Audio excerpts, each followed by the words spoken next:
श्री हरिवंश, श्री हरिवंश। कोई भी व्रत या नियम या तीर्थयाटन या अन्य अनुष्ठान इतनी सामर्थ्य नहीं रखता कि तुम्हें संपूर्ण पापों से मुक्त कर सके। बड़े बड़े ब्रह्म ऋषियों ने नाम के महत्व को देखा है कि जो नाम है वो तुम्हारे सर्व पापों का नाश कर देगा। ना निष्कृतैर रुदितैर ब्रह्मवादिभिः तथा विशुद्ध्यन्त्य भगवान व्रतादिभिः यथा हरेर्नाम पदैरुदाहृतैः उत्तम श्लोक गुणोपलम्भकम। भगवान उत्तम श्लोक श्री हरि, श्री राधा, इनके नाम में जो पाप नाश करने की, दुख नाश करने की सामर्थ्य है, बड़े बड़े ब्रह्म ऋषियों ने बड़े बड़े व्रत और अनुष्ठानों का वर्णन किया है, उनमें इतनी सामर्थ्य नहीं है। इसलिए पहले विश्वास करो। नाम संकीर्तनम यस्य सर्व पाप प्रणाशनम। भगवान का नाम जप, नाम कीर्तन इतना प्रभावशाली है कि तुम्हारे बड़े से बड़े घृणित जो घोर नरक भोगवाने वाले हैं उन सब पापों को नष्ट कर देगा। नाम जपते जपते भगवान के गुण और रूप दोनों प्रकाशित होते हैं। भगवान के गुणों का चिंतन होने लगता है और भगवान के रूप का दर्शन होने लगता है ध्यान में। जब आपका अधिक नाम जप होगा और आपके पाप कम होंगे तो भगवान के गुणों का चिंतन होता है। भगवान के नाम का जप करते करते भगवान के महान आकर्षणकारी सौंदर्य समुद्र सुख प्रदान करने वाले रूप की झलक आने लगती है। भगवान की नाम महिमा भगवान की दिव्य लीला में प्रवेश दिला देती है। इसलिए नाम व्याहरणम विष्णोर यतस्तद विषयामति। ऐसे नाम जप करो जैसे विषयी पुरुष विषयों का चिंतन करता है। जो भोगी पुरुष होता है वो रात दिन मानसिक चिंतन भोगों का ही करता है। हम ऐसे भगवान के नाम का चिंतन करें जैसे विषयी पुरुष विषय का चिंतन करता है। भगवान के नाम का यदि एक एक श्वास, एक एक क्षण, एक एक सेकेंड जप होने लगे, विस्मृत होने पर ऐसा अनुभव कि मेरे से अपराध बन गया, हानि बर्दाश्त न हो, तो रस मूर्ति भगवान बहुत जल्दी हृदय में प्रकाशित हो जाए। एक एक श्वास, एक एक क्षण, एक एक सेकेंड यदि हम नाम जप करें और नाम जप में बाधा बर्दाश्त न हो, नाम जप छूटने पर ऐसा लगे जैसे कोई अपराध बन गया, तो बहुत जल्दी भगवान हृदय में प्रकाशित हो जाए। एकस्मिन् नप्यतिक्रांते मुहूर्ते ध्यान वर्जिते जस्भिर मुसिते नैव युक्तमा क्रंदितुम भ्रशम। बहुत ध्यान देने योग्य बात कर रहे हैं। जैसे हमारे पास कोई धन हो और कोई लुटेरा लूट ले तो हम हाय हाय करने लगते हैं, ऐसे यदि हमारे नाम धन को लूटने के लिए काम, क्रोध, लोभ, मोह, मद, मत्सर, ये उपाय करें तो हमें इनसे डरना चाहिए। अगर हम काम भोग करेंगे तो मेरी नाम रूपी संपत्ति रुक जाएगी और लुट जाएगी। लुट जाएगी, आगे हम जप नहीं कर पाएंगे। रुक जाएगी, हमारी रुचि नहीं रह जाएगी। तो जैसे किसी की संपत्ति अपहरण होने पर वो व्याकुल हो जाता है, हाय हाय करने लगता है, ऐसे हमारा नाम जप रुकना या कोई इन गंदे कामों में मन लगाना, ऐसे हाय हाय होने लगे, अब क्या होगा, मेरा नाम जप छूट जाएगा, मेरा नाम जप रुक जाएगा, नाम जप का प्रभाव रुक जाएगा, क्योंकि मेरे अंदर ये गंदी बात आ गई, उसे तत्काल निकालो।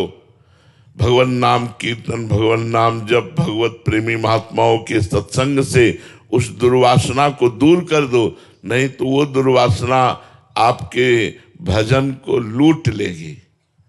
रमैया की दुल्हन लूटे बाजार, मायापति भगवान को कहा गया है, तो ये माया भगवान की पत्नी ही है। ये काम, क्रोध, लोभ, मोह, मद, मत्सर आदि के द्वारा भजन को ढकती है, भजन को लूटती है और भजन को निष्प्रभावित कर देती है। भजन का जो प्रभाव पड़ना चाहिए, अगर गलत आचरण साथ में चल रहे हैं तो उसका प्रभाव नहीं पड़ेगा। नाम स्मरण से ही कलयुग में भगवत प्राप्ति है।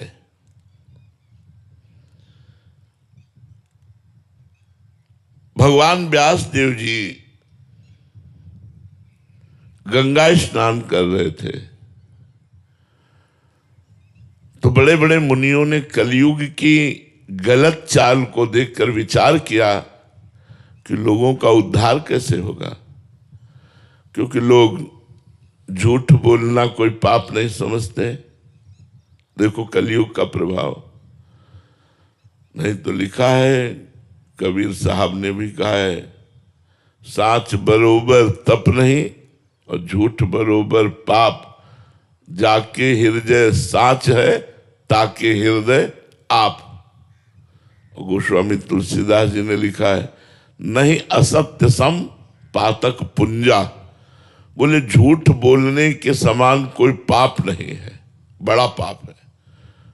कोई मानता है? देखो कलयुग का प्रभाव। अब दूसरा, अधर्म के द्वारा कमाए हुए धन को लेना या देना, दोनों पाप है। क्योंकि पाप कर्म करके धन कमा कर यदि संतों को दोगे या किसी को भी दोगे, तो पाप कर्म का कमाया हुआ धन दूसरों की बुद्धि को जाके भ्रष्ट करेगा, तो वो भी पाप बनाना कहाँ मानता है कोई। अच्छा, मदिरा पीना ये पंच महापापों में कहा जाता है।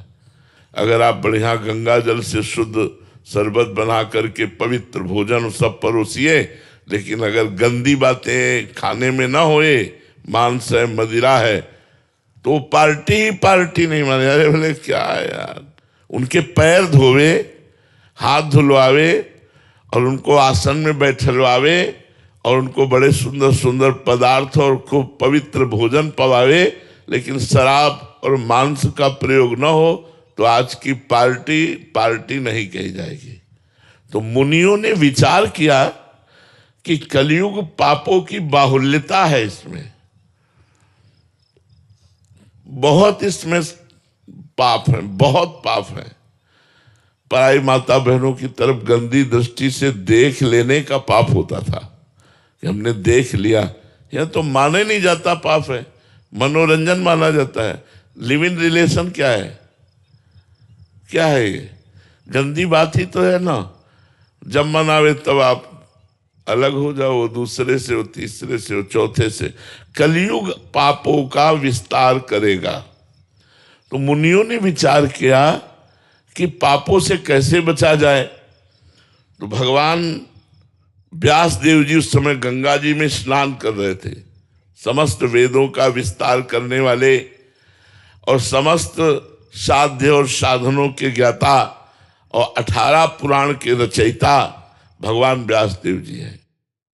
तो सबने सोचा चलो व्यास जी से चल करके प्रश्न करते हैं। तो उस समय जे ही सब मुनि गए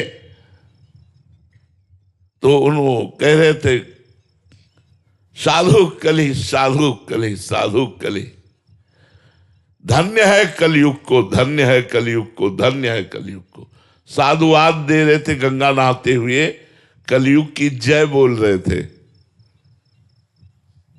भगवान व्यासदेव जी। तो ऋषियों को लगा शिकायत तो करने हम यही आए थे कि कलयुग पाप का विस्तार करेगा, लेकिन यहां उल्टा है, ये कलयुग की जय बोल रहे हैं। तो ऋषियों ने पूछा, उनको बड़ा आश्चर्य हुआ और अपने संदेह का निराकरण करने के लिए पूछा कि आप साधु कली, साधु कली, धन्य है कलयुग की, साधुवाद है कलयुग को, तो आप कलयुग को साधुवाद क्यों दे रहे हैं? क्योंकि वो तो पापों का विस्तार कर रहा है।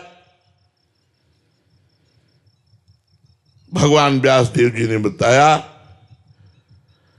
10 वर्ष सतयुग में जो तपस्या करने का फल होता है, वो 1 वर्ष त्रेता में तपस्या करने से मिलता है, और 1 मास महीना द्वापर पर साधना की जाए तो फल प्राप्त होता है। और कलयुग में 1 दिन रात, 1 दिन रात। जो सतयुग में 10 वर्ष तपस्या की जाए फल मिलता है, कलयुग में 24 घंटे में मिल जाएगा। इससे बढ़कर और कौन सी बात होगी? 10 वर्ष तपस्या और 24 घंटे तपस्या। सतयुग में तपस्या, ब्रह्मचर्य, जप आदि सिद्धि के लिए बड़ी पवित्रता चाहिए, बड़े नियम, बड़े संयम। कलयुग में अपवित्र पवित्रो वा सर्वावस्थांगतो पीवा यह स्मरेत पुंडरीकाक्षम सवायाभ्यंतरा शुचि। आप पवित्र हो या अपवित्र हो, कोई मतलब लेना देना नहीं। आप राम राम, कृष्ण कृष्ण, हरि हरि, राधा राधा रट रहे हो, तो कलयुग केवल नाम आधारा, सुमिर सुमिर नर उतर ही पारा। ध्यायन कृते यजन यज्ञेश त्रेतायाम द्वापरे अर्चयन यदाप्नोति तदाप्नोति कलो संकीर्त केशवम। जो 10 वर्ष ध्यान करने से लगातार सतयुग में फल की प्राप्ति होती थी, वही वर्षों त्रेतायुग में यज्ञ का अनुष्ठान करने से, वही कई दिनों पूजा अर्चना का अनुष्ठान करने से द्वापर में, लेकिन कलयुग में 24 घंटे नाम संकीर्तन रखने से सब पापों का नाश होकर जो वहां 10 वर्ष साधना करने पर प्राप्त होता है वो प्राप्त हो जाता है। कलयुग में सबसे बड़ी समस्या है मन का ना लगना। इसको नाम जप में लगाओ, ये नाम जप में नहीं लगता, भोगों में लगेगा, मोबाइल में लगेगा, मोबाइल की रील देखने में बहुत लगेगा, फिल्म देखने में लगेगा, संसार देखने। देखो गुण दोष में सारा संसार है, मोबाइल में गुण भी है। मोबाइल की कृपा से ही आप यमुना किनारे बैठे हो। अगर मोबाइल में आप सत्संग न सुने होते तो यहां दौड़ करके यमुना किनारे ना आते। अगर हम मोबाइल से गुण लें तब तो लाभ मिल जाए, पर दोष भी है।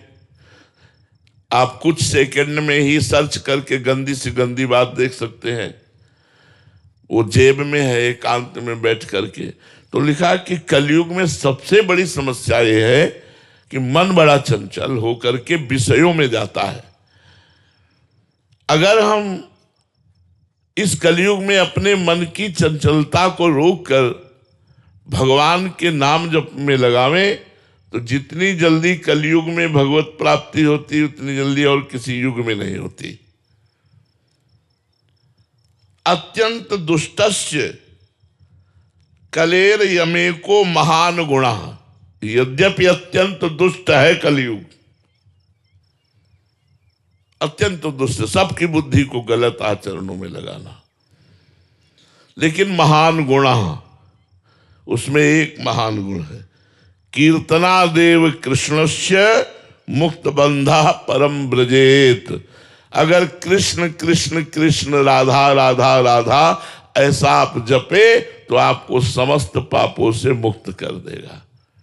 इसलिए हमारी प्रार्थना है सबसे, अन्य साधन बने तो कोई रोक नहीं, पर निरंतर नाम जपने का अभ्यास करो। माला से न जप सको तो काउंटर से जपो, काउंटर से भी नहीं तो ऐसे ही जपो।